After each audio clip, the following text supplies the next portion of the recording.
Welcome back, everyone. We are getting into the lower bracket match of WCS Americas Group A Challenger.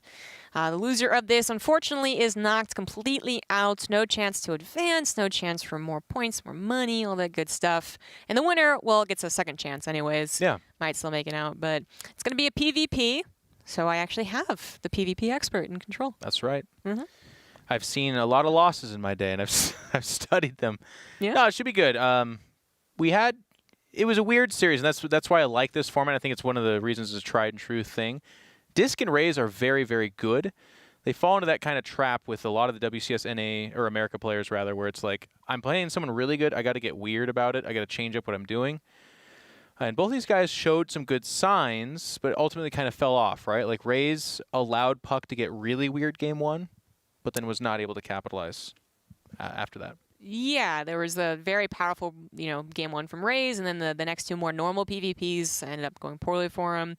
I mean, DisK hasn't been tested today in PvP, so it's going to be the first time we see here versus Raze. But they did face each other in the qualifiers to get here.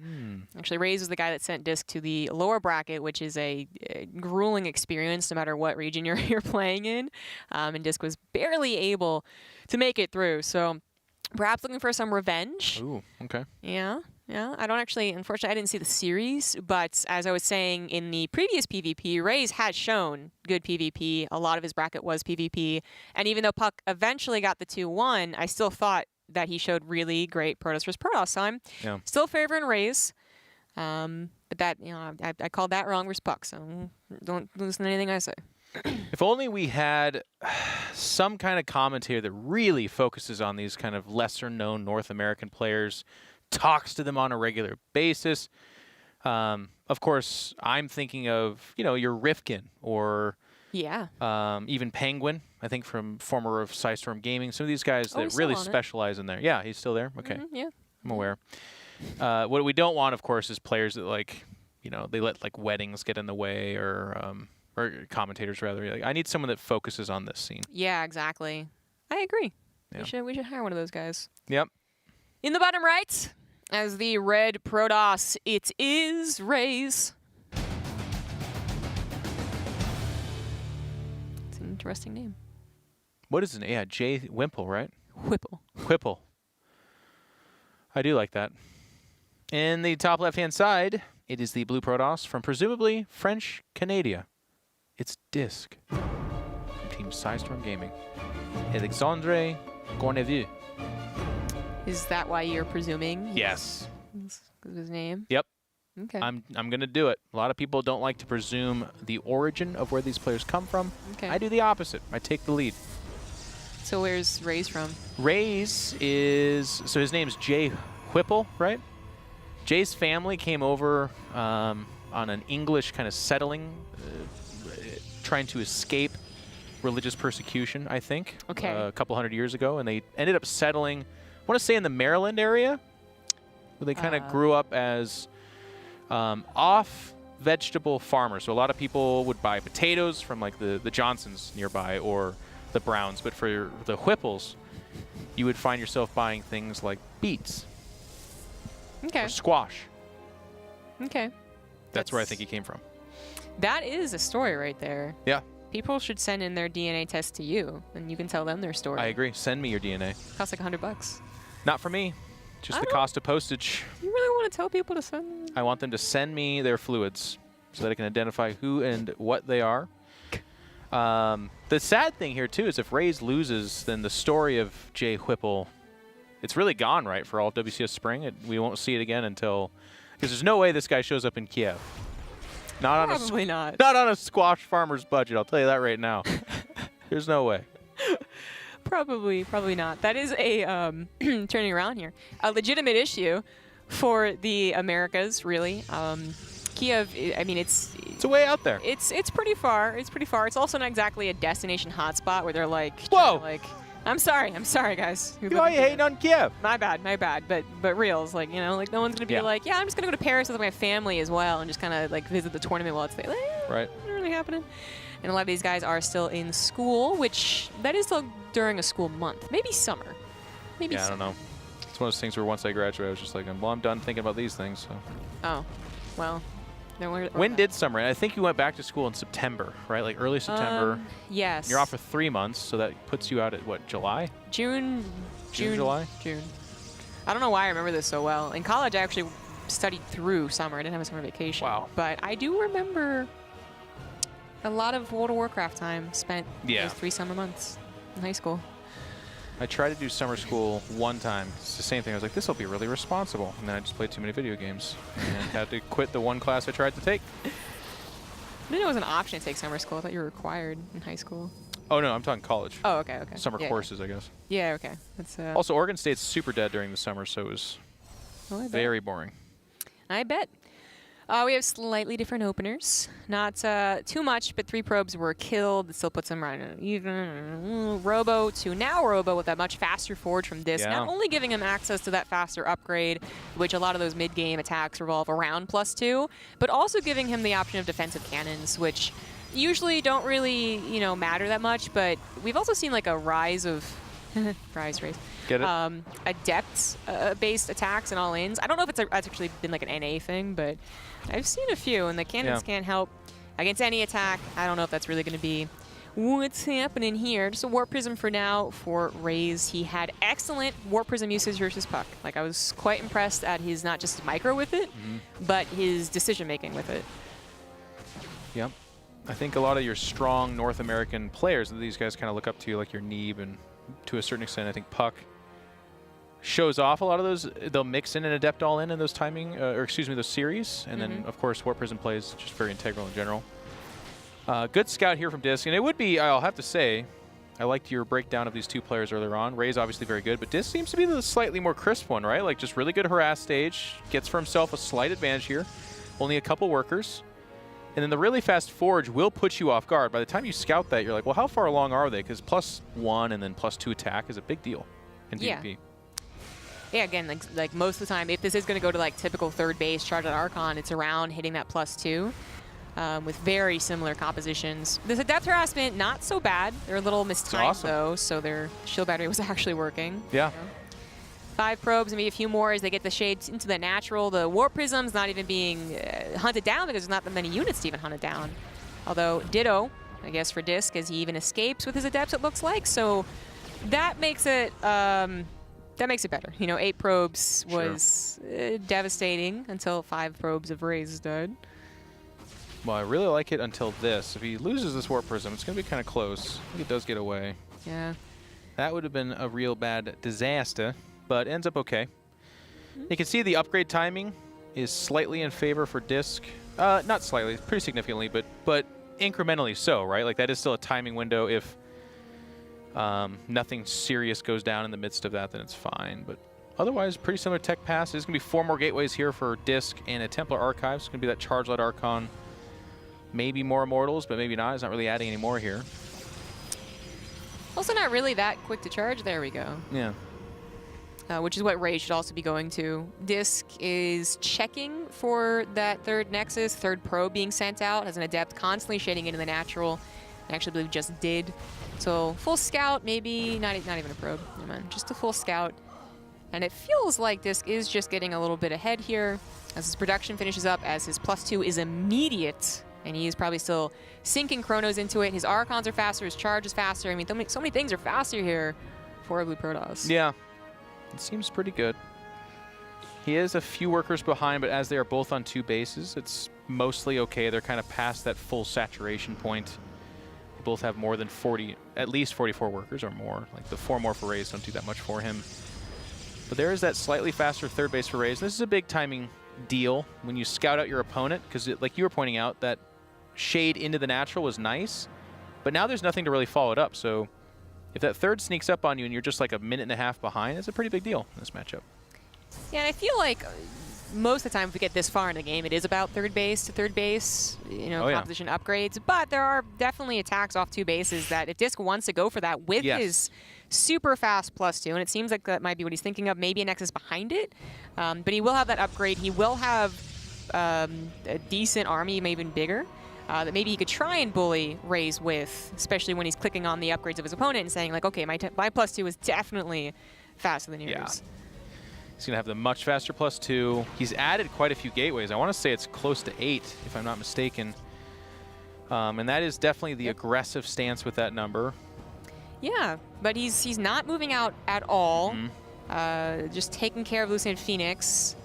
But he is not going for any more probes, whereas Raze obviously preparing to saturate at third base. And there is the move out as +2 basically finishes. Raze doesn't actually see this. Lucent Phoenix saw the army, saw the third base, but didn't see the move out. He is prepared around his third, but his army is lower in supply and it's behind an upgrade. A little bit of recall here. That's the War Prison. Kind of interesting. He does have more Immortals, and that is a big deal. It's a very Zealot-heavy composition, I know. But Immortals, if they are in a right position behind, just add quite the wall up here. And here's this fight. As DisK is going to pull forward here. A little bit of his army is fighting actually like a pylon in the Nexus, so getting kind of split up.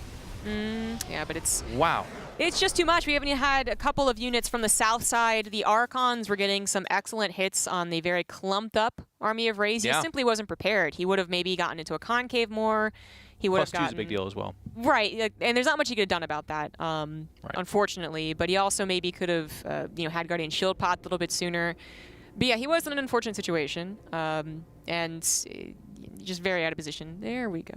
And I think you got it right when you said he didn't see him move out, because, again, this fight happening with him having to push up the ramp is I don't know that it's the difference of winning necessarily, but it gives Raze obviously a much better chance at holding that.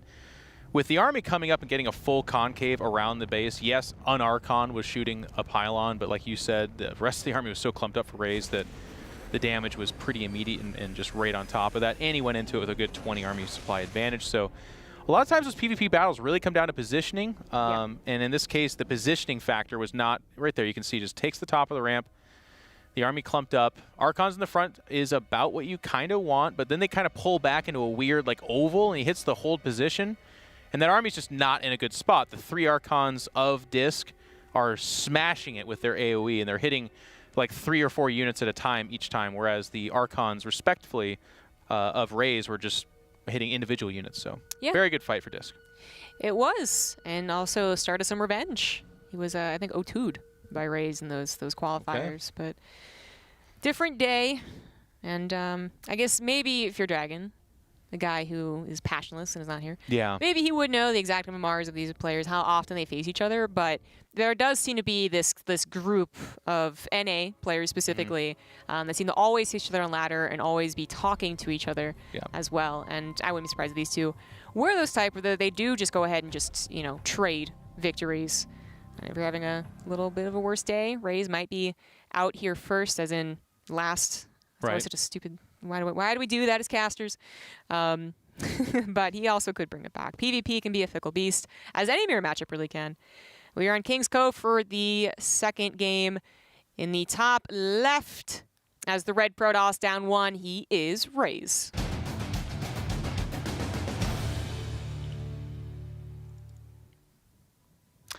His opponent on the bottom right-hand side, determinately from French Canada, it is the blue Protoss, DisK, from Storm Gaming. Actually, on that point, they both are teammates. Yeah. Yeah. Which, I feel like a while ago, especially when Brood War was so much about team houses, like there was an automatic assumption that anyone on the same team would constantly practice together, and that a lot of times was not true.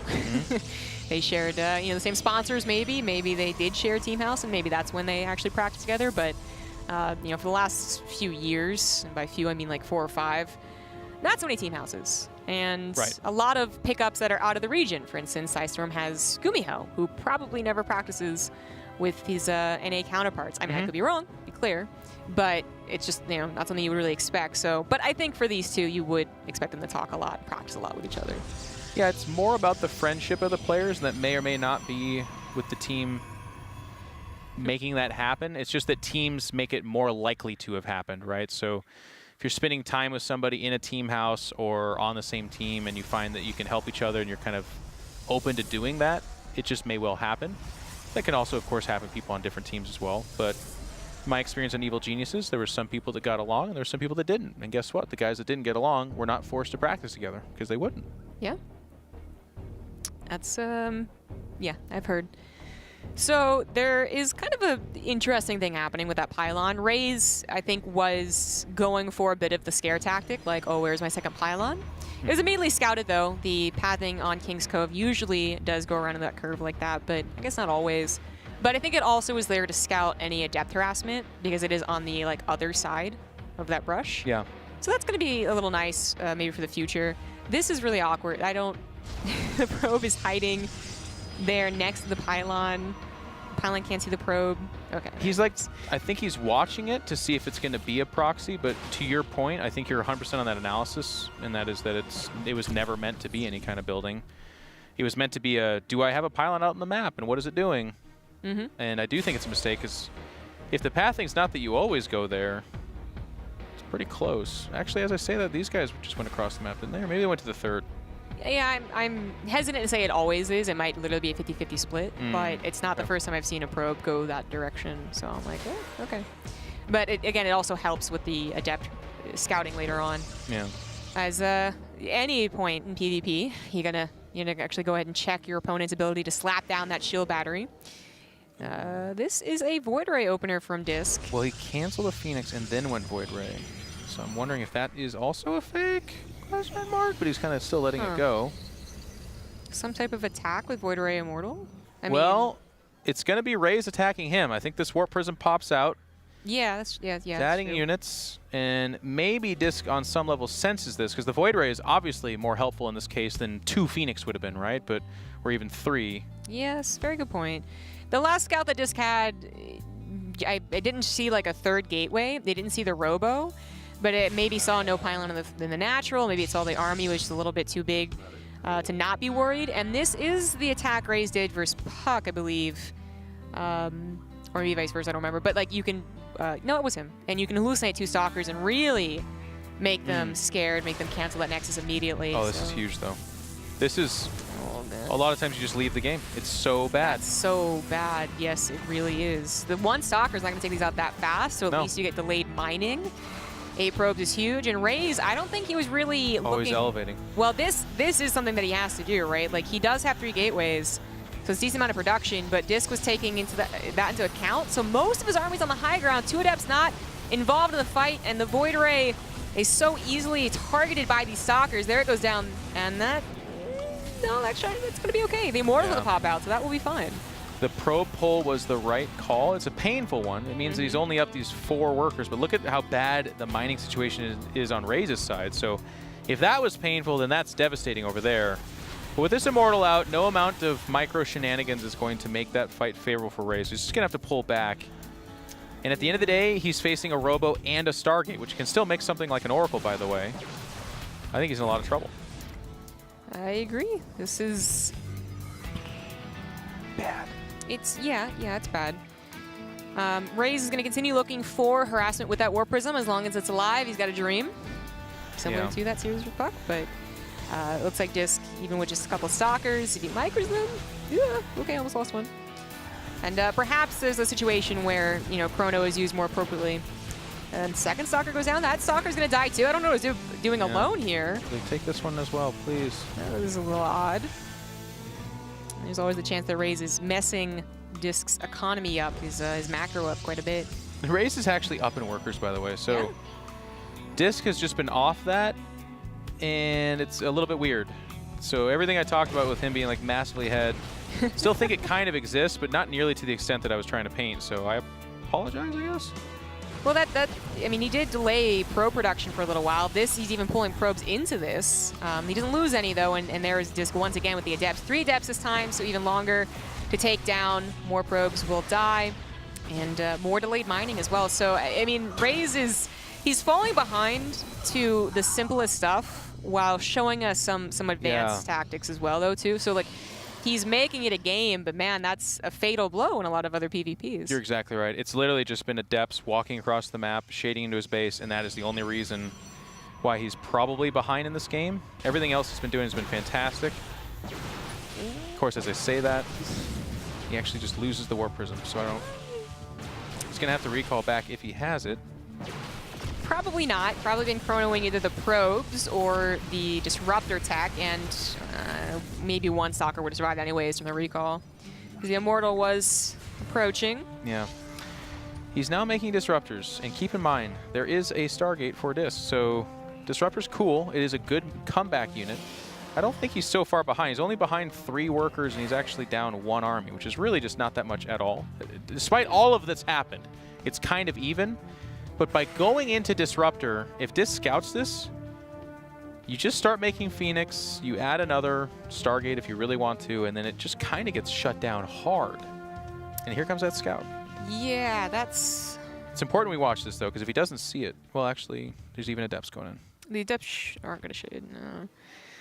Yeah, that is scary. So the Phoenix pops out initially if there is any Disruptor harassment, and that could be problematic. This sees it. There you go. And now he can start making Phoenix preemptively, so the...